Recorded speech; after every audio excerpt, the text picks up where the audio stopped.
இப்போ வந்து திருப்பரங்குன்றம் ஸ்டேஷனில் இருக்கோம். எனக்கு இன்னைக்கு வந்து சாயந்தரம் எங்களுக்கு ஒரு இன்ஃபர்மேஷன் வந்துச்சு. அதாவது ரூ. 1,00,00,000 வந்து திமுக நிர்வாகிகிட்ட, ஏன்னா 2 நாளா வந்து திமுகவுடைய நிர்வாகிகள் வந்து 20 கோடிக்கு மேல இந்த தொகுதி முழுசும் பட்டுவாடா பண்ணிட்டு இருக்காங்க. ஸோ ரூ. 1,00,00,000 பிடிக்கப்பட்டதாக எங்களுக்கு ஒரு தகவல் வந்துச்சு. அதன் அடிப்படையில் திருப்பரங்குன்றம் ஸ்டேஷனுக்கு வந்தோம். ஆனால் இங்கே வந்து ரூ. 50,00,000 தான் பிடிச்சிருக்கதா சொல்றாங்க. பட் எங்களுக்கு வந்து தகவல் வந்து ரூ. 1,00,00,000 பிடிக்கப்பட்டதாகவும், அங்கேயே அவரு அது மீதி மறைக்கப்பட்டதாகவும் ஒரு தகவல் வந்துச்சு. அது இல்லாமல் அவருடைய மொபைல் வந்து சீஸ் பண்ணணும்னு கேட்டிருந்தோம். ஏன்னா அவருடைய மொபைலில் வந்து திமுக கேண்டிடேட்டோட கம்யூனிகேஷன்ஸ் அவர்கிட்ட இருக்குது. ஸோ அதை சீஸ் பண்ணணும்னு கேட்டிருந்தோம். கண்டிப்பாக இது எல்லாத்தையும் வந்து இதில் வந்து கண்டிப்பாக திமுக கேண்டிடேட்டுக்கும் அவங்களுடைய அவங்க சம்மந்தப்பட்ட பணம் அவங்களுக்காக டிஸ்ட்ரிபியூஷனுக்காக இருந்தது. இது வந்து திருப்பரங்குன்றம் தொகுதி முழுவதும் ஏற்கனவே 10-15 கோடிக்கு மேலே டிஸ்ட்ரிபியூஷன்ஸ் ஆயிருக்கு. இன்னும் நிறைய இடத்துல பணம் வந்து பதுக்கப்பட்டு டிஸ்ட்ரிபியூஷன்ஸ் ஆகிட்டு இருக்கு. ஸோ கண்டிப்பாக இது வந்து தேர்தல் ஆணையத்துக்கு இப்போ தான் வந்து நான் தலைமை தேர்தல் ஆணையத்துக்கும், இங்கே தமிழக தேர்தல் ஆணையத்துக்கும், மதுரை கலெக்டருக்கும், கமிஷனருக்கும் நான் வந்து ஒரு புகார் மனு அனுப்பிச்சிருக்கேன். அதில் வந்து கண்டிப்பாக திமுக கேண்டிடேட்டையும் இந்த கேஸில் கண்டிப்பாக சேர்க்கணும். ஏன்னா அவங்களுக்காக டிஸ்ட்ரிபியூட் பண்ணப்பட்ட பணம் தான். அது வந்து இது அவங்களுடைய செலவுலையும் சேர்க்கணும். இந்த ரூ. 50,00,000 எப்படிப்பட்ட பணமும் அவங்களுடைய செலவுலையும் சேர்க்கணும். ஸோ இது அவங்களுக்கு டிஸ்குவாலிஃபிகேஷனுக்கும் கொண்டு போகணும்.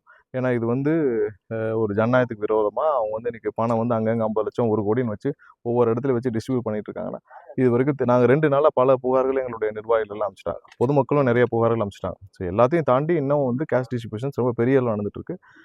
தேர்தல் ஆணையம் வந்து மிகப்பெரிய அளவில் திருப்பரங்குன்றம் தொகுதி முழுவதும் வந்து ஒரு அதிகப்படியான ஸ்ட்ரென்த் ஏற்றி அவங்க மானிட்டர் பண்ணணும்னு கேட்டுக்கிறோம். கண்டிப்பாக இப்போ தான் தலைமை தேர்தல் ஆணையத்துக்கு நான் புகார் அனுப்பிச்சிருக்கோம். என் சார்பாக வந்து புகார் அனுப்பிச்சிருக்கோம். கண்டிப்பாக இல்லை, பிடிப்பட்டது திமுகவுடைய நிர்வாகி டிஸ்ட்ரிபியூஷன்ஸ் அப்போ நடந்திருக்கு. ஸோ கண்டிப்பாக எல்லா இடத்துலையும் டிஸ்ட்ரிபியூஷன் நடந்துட்டு தான் இருக்குது. ஸோ இதில் வேறு எந்த மாற்றுக்கான வழியும் இல்லை. கண்டிப்பாக பெரிய அளவில் இன்னும் வந்து இது எல்லாம் பெரிய அளவில் இன்னும் பண டிஸ்ட்ரிபியூஷன் நடந்துகிட்டே தான் இருக்குது. ஸோ இதெல்லாம் பிடிக்கிறதுக்கு அதிகப்படியான ஸ்ட்ரென்த் ஏற்றணும்.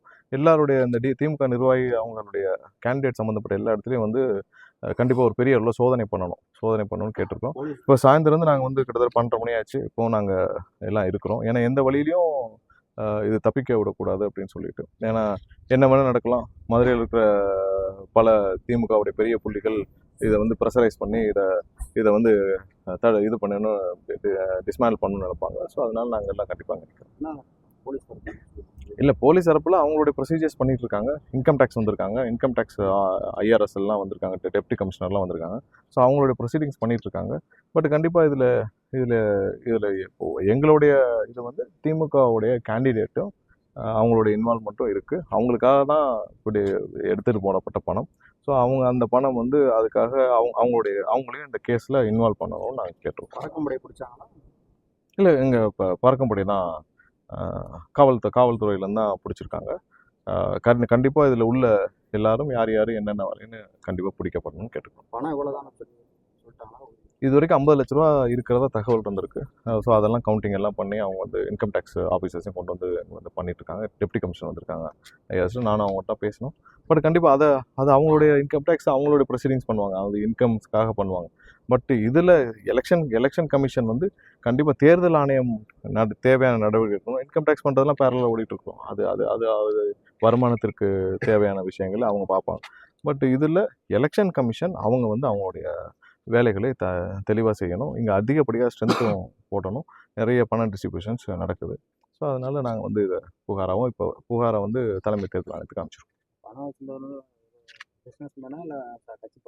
அவங்களுடைய கட்சி பிரமுகர் தான் பிடிபட்டிருக்கு. இல்லை, கட்சியில் இருக்கிற நிர்வாகின்னு சொன்னாங்க. கட்சி பிரமுகர் இது மாதிரி நிறைய பேர் இருக்காங்க. அங்கேயே நிறைய பேர் இன்னும் அங்கங்கே பிடிபட்டே இருக்காங்க. ஸோ இன்னும் தீவிர தேடுதல் வேட்டையை அவங்க பண்ணணும்னு கேட்டுக்கிறோம்.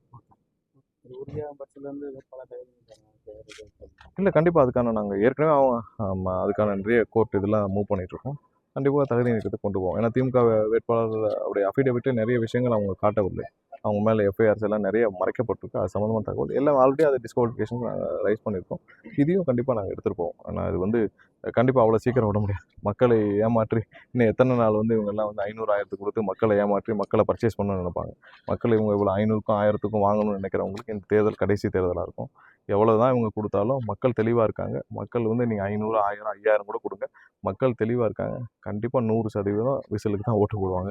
அது எங்கிட்டே சொல்லிட்டு வராங்க. நாங்கள் போகிற பிரச்சாரத்திலே சொல்கிறாங்க, எங்களுக்கு 1000 வந்துருச்சு 2000 வந்துருச்சு, இருந்தாலும் நாங்கள் வந்து உங்களுக்கு தான் ஓட்டு போடுவேன்னு சொல்கிறாங்க. ஸோ அந்த மாதிரி தான் இன்றைக்கி இருக்கிற நிலைமை இருக்குது. பட் இருந்தாலும் பிடிபட்டது ஒரு ஒரு ஆதாரமாக இருக்குது. அதற்கான நடவடிக்கை தரோவாக இருக்கணும். அது அது அது பின்னாடி இருக்கிற அந்த கேண்டிடேட்டும் திமுக கேண்டிடேட்டும் எல்லாருமே தரோவாக இருக்கணும்னு கேட்டுக்கிறேன். நன்றி.